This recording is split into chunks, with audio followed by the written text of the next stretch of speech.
Hello, I'm Emily, and this is my interview with Liam Sargent from the band Hell's Addiction, who are from Leicester in the UK. My name is Liam Sargent. I play a guitar with the band Hell's Addiction. Hell's Addiction was formed through the ashes of a couple of other bands, really. I was playing in a band with Jason, the bass player, with some guys from our local town. I was also playing in a band with my brother, just doing covers and stuff. And we just decided to knock an originals band together, really, through a few other people that we know, and sort of got together for a jam, and it just sort of grew from there, really. Whose idea was it to start the band? I think me and Jason were playing together in another originals band. um, and then myself and my brother Ben were doing sort of covers, just a covers band on the side, because we did other stuff before, prior to Hell's Addiction, and we just wanted to keep playing, really, but it was just finding the right people at the time.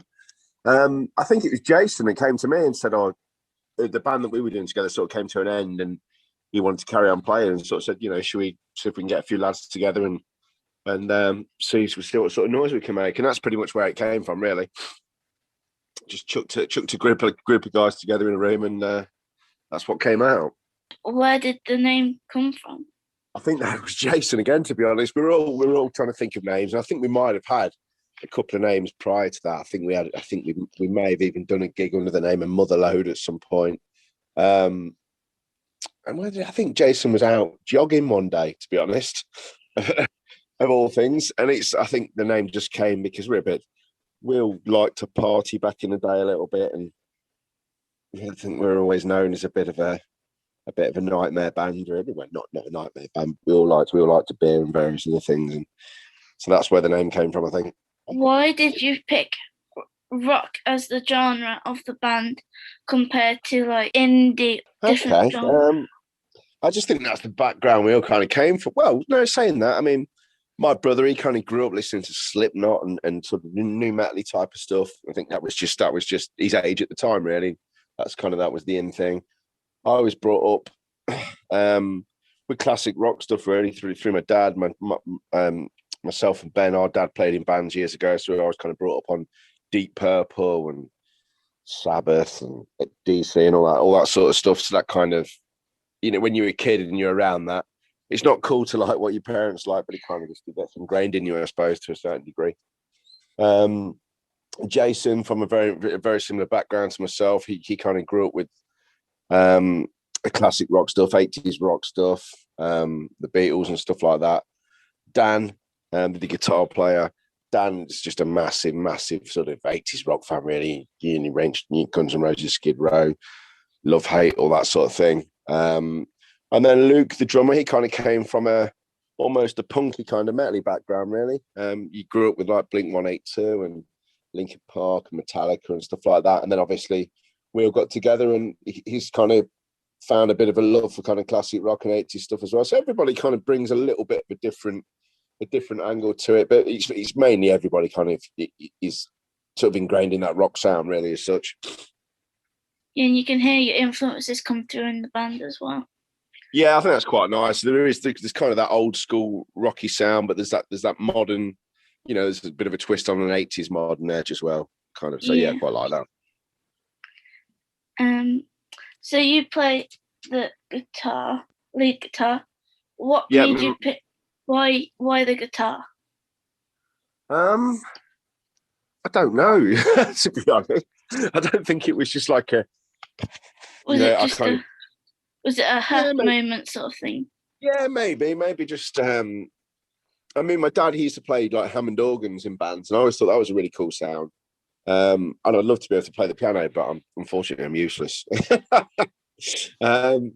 Yeah, I don't know. I just kind of fell into the guitar, and I did it at a young age, kind of like early teens, and then I kind of found women and drinking and things like that, so I wasn't too bothered about it. Then one of my friends wanted to start a band when we were about 17, 18, and he got really massively into Oasis and stuff, and it wasn't necessarily my cup of tea, but I could play a guitar, and he said, "Oh, do you want to have a jam?" That's what we did, and it kind of that's how it started, really. And then it just became more serious. We started gigging, and yeah, never looked back since. Awesome. What's the songwriting process like for you as a band? It's pretty organic for us, really. It's normally it starts in the rehearsal room. Myself or Dan or one of the lads will have a beat or a riff or something, and we just build it all up from there. It's a team process, really. Everybody gets in there and just hashes it out, and it's nice that everybody has input rather than one person bringing song ideas and sort of, this is what we need to do, blah blah blah. I think you get more out of it with everybody sticking stuff in the melting pot, to be honest. How's lockdown been for you? As a band, it's been pretty rubbish, really. It's quite stagnant. All we can do is sort of Zoom meet and try and sort stuff out in the background. I mean, obviously everybody's sort of sitting at home playing and writing different bits and bobs and whatnot, but it's just not the same. It's where we sort of where the magic happens for us is when we get everybody together in a room and just sort of hash it all out, and that's when things start moving. So I can't wait to be able to do that again, to be honest. And I mean, there's plans in motion for the next album and various different things like that, but yeah, everything's been put on hold because of this pandemic at the moment. I think we're sort of getting to the point now. We had a meeting last week where we said, we've got to start to do things now. We've got to release things, even if I think we're looking at going down a 3 single route at the moment, just to generate interest again. Because obviously, if you're not out there gigging and in people's faces, and on Facebook and various different platforms and social media platforms and things, it's not that you get forgotten about, but you just kind of get left by the wayside a little bit if you're not physically there in front of people. So it's been strange in those sort of terms, really. But yeah, it's everybody's in the same boat at the moment. It's new land, isn't it? Can you give us a surprise band or artist that people wouldn't necessarily think you would like? A surprise band or artist. One that I do love, and I don't know why, I don't know where it comes from. It's just if I'm ever down or in a bit of a mood, or I want to sort of lift the mood a bit. For me, it's Earth, Wind and Fire. Strangely enough, That's awesome. I have no idea why. It just makes me feel happy, Well, yeah, because they're a happy band, and yeah, they certainly sound like a happy band. that's the main thing, isn't it? As long as it sounds good, then everyone's okay with it. Yeah, that's it. Yeah, it's doing its job. In the old days when we could go to concerts and gigs, what was the craziest thing to happen to you or a friend when you went out to a gig? Craziest thing. We did. This is one of our gigs, actually. We did a gig one night in Blackburn. I think not Blackburn. It wasn't Blackburn. It was Burnley. It was, and we were in the local pub before we went.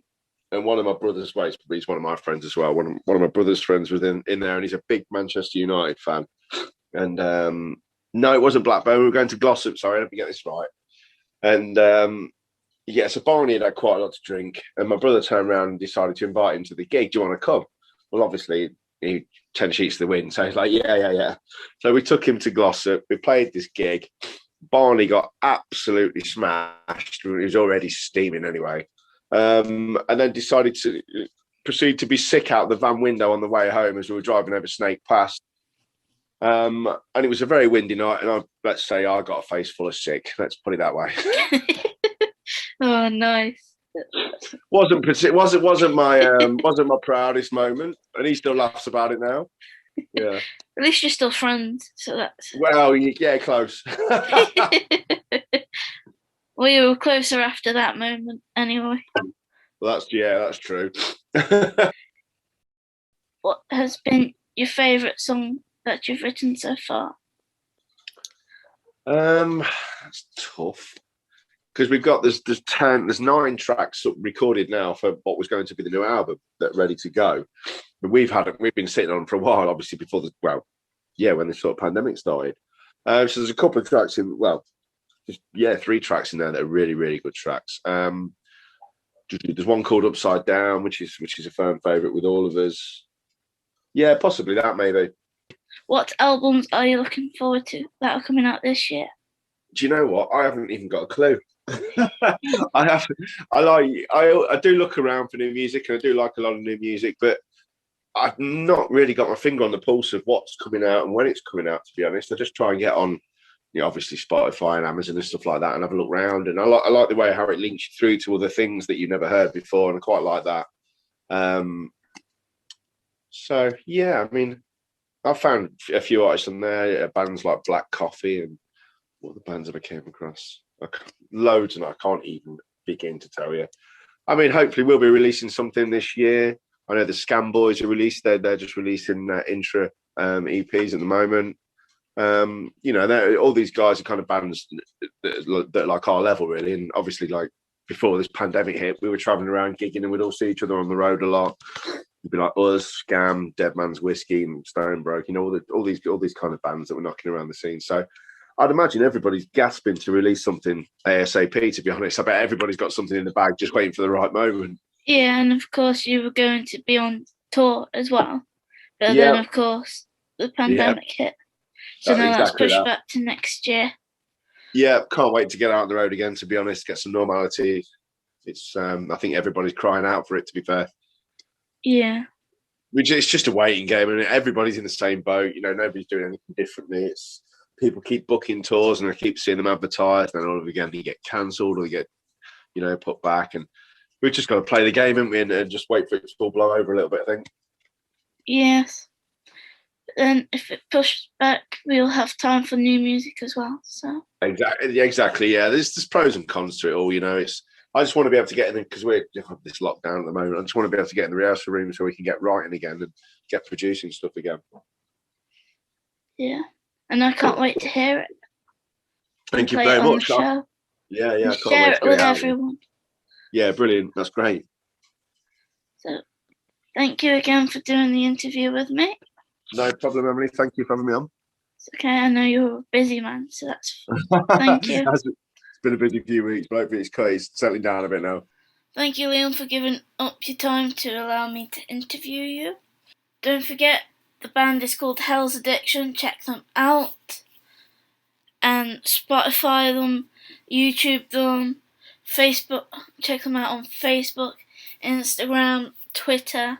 Check them everywhere because they are awesome. So